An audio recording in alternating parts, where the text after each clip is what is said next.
Morning friends. I hope कि आप सब अच्छे होंगे और अपनी एग्जाम की तैयारी को कर रहे होंगे। तो आज हम लोग पढ़ेंगे अपवर्तनांक, जो एग्जाम के लिए आपको जरूरी है। चलिए देखते हैं कि अपवर्तनांक क्या होता है। कह रहे किसी भी माध्यम में प्रकाश की किरण की दिशा बदलने की क्षमता को अपवर्तनांक कहते हैं। किसी माध्यम की प्रकाश की जो किरण होती है, अगर वह अपना डायरेक्शन बदल रही है तो हम उसी को अपवर्तनांक बोलते हैं। देखिए यहाँ पर एग्जाम्पल में ये देखिए आपका हवा है, ऊपर वाला माध्यम हवा हो गया, हवा के नीचे आपका जल दिया हुआ है। जैसे ही प्रकाश की किरण जल में आया तो इसका डायरेक्शन चेंज हो गया, अलग हो गया। इसी तरह से आपने देखा कि जल के नीचे हमने कांच का सीट रखा है। जब कांच के सीट में प्रवेश किया प्रकाश की किरण तो ये डायरेक्शन इसका अलग हो गया। मतलब कि तीन पदार्थ हुआ यहाँ पर और तीनों में जो प्रकाश की चाल है अलग अलग हो गई। मतलब अपना जो चाल था प्रकाश का वो बदल रहा है हर एक माध्यम में। तो वही कह रहा है कि किसी माध्यम की प्रकाश की किरण की दिशा बदलने की क्षमता को हम अपवर्तनांक बोलते हैं। चलिए हम इसे निकालेंगे कैसे, इसके बारे में जानते हैं। सबसे पहले जानिए कि अपवर्तनांक किस पर निर्भर करता है। देखिए कह रहा है कि विभिन्न माध्यमों में प्रकाश की चाल अलग अलग होती है। हमने भी पीछे पढ़ा था कि मतलब कांच लीजिए या हवा लीजिए या फिर और कई पदार्थ ले सकते हैं, लेकिन सभी में प्रकाश की चाल एक समान नहीं होती है, अलग अलग होती है। कह रहे प्रकाश की चाल जितनी कम होगी अपवर्तनांक उतना अधिक होगा। तो कह रहे हैं कि जितना प्रकाश की चाल जितना कम होगी, जितना मतलब स्लो आएगा प्रकाश, उसका अपवर्तनांक उतना ही अधिक होगा। यहाँ अपवर्तनांक है। कह रहा है अगला कि इसलिए प्रत्येक माध्यम का अपवर्तनांक अलग अलग होता है। तो जो हमने आपको बताया कि देखिए वायु में प्रकाश जो आती है बहुत तेज गति से गमन करती है, उसी तरह से जल में आती है तो उसकी चाल उससे कम हो जाती है हवा की अपेक्षा। इसी तरह से कांच में आती है तो और स्लो हो जाती है। तो यही जो इसकी गति जो बदल रहा है इसी को हम अपवर्तनांक बोलते हैं। और हर माध्यम में अपवर्तनांक अलग अलग होती है। कह रहे माध्यम की प्रकृति के अनुसार प्रकाश की चाल और अपवर्तनांक बदलते रहते हैं। चाल भी बदल जाएगी प्रकाश की और अपवर्तनांक भी बदल जाएंगे। देखिए यहाँ इसका फॉर्मूला क्या होता है, n बराबर c/v, ये आपका अपवर्तनांक का फॉर्मूला है। आप इसे एग्जाम के लिए VVI मार सकते हैं क्योंकि ये पूछता है आपके बोर्ड में। तो n बराबर c/v है। तो देखिए n क्या है आपका, n जो आपका है ये है आपका अपवर्तनांक जिसे रिफ्रैक्टिव इंडेक्स बोलते हैं। C जो आपको ये दिख रहा है ऊपर में, ये है आपका निर्वात में प्रकाश की चाल। निर्वात में मतलब कि पूरी तरह से हवा है और स्पेस खाली है, उसमें प्रकाश किस तरह से गति करती है तो उसमें चाल होता है प्रकाश का 3×10⁸ मतलब कि 3 लाख मीटर प्रति सेकंड चाल होती है निर्वात में। तो इसी से कंपैरिजन करेंगे हम किसका, किसी भी माध्यम का कि किस में कितना चाल है प्रकाश की, और जो भी है आपका वो है उस माध्यम में प्रकाश की चाल। तो यही होता है कि n बराबर c/v जो है आपका अपवर्तनांक के लिए फॉर्मूला है।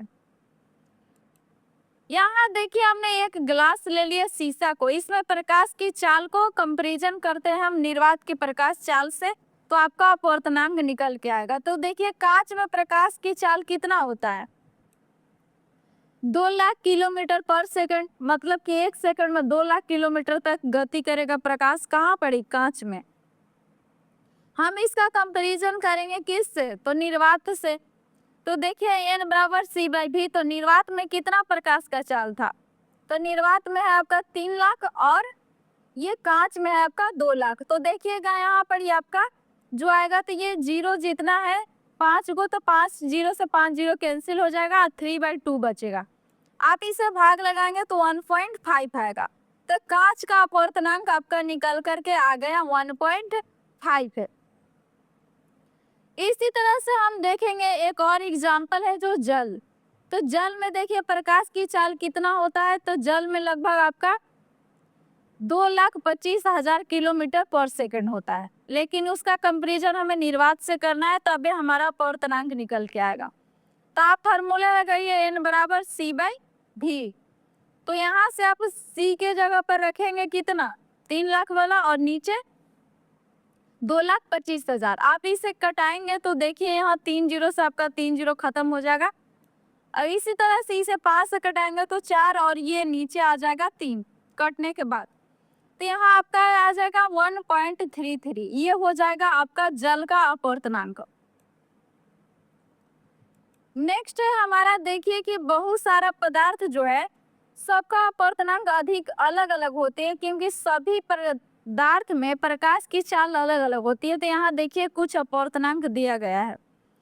हवा में आपका अपवर्तनांक आएगा 1.003 करके। इसी तरह से पानी में अभी हमने निकाला, केरोसिन का दिया हुआ है। इसमें से कुछ इंपॉर्टेंट है जो आपके एग्जाम के लिए जरूरी है। तो यहाँ आप हीरा को सबसे इम्पोर्टेंट रखिए, क्योंकि हीरा बहुत बार एग्जाम में पूछता है आपका।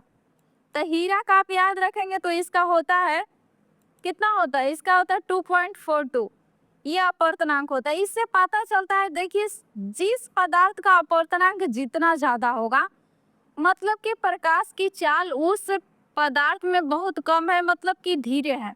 लेकिन जिस पदार्थ का अपवर्तनांक बहुत कम होता है, उसमें प्रकाश की चाल बहुत अधिक होती है। तो ये रहा आपका बहुत सारा चीजों का अपवर्तनांक जो आपके जरूरी है एग्जाम के लिए।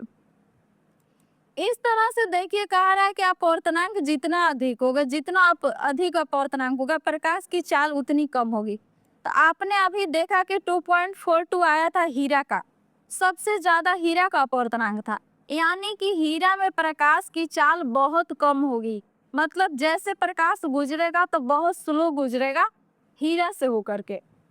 कह रहे अपवर्तनांक जितना अधिक होगा, किरण उतनी अधिक मुड़ेगी, मतलब कि जितना अधिक होगा अपवर्तनांक। तो हीरा में अपवर्तनांक क्या था, बहुत ज्यादा अधिक था।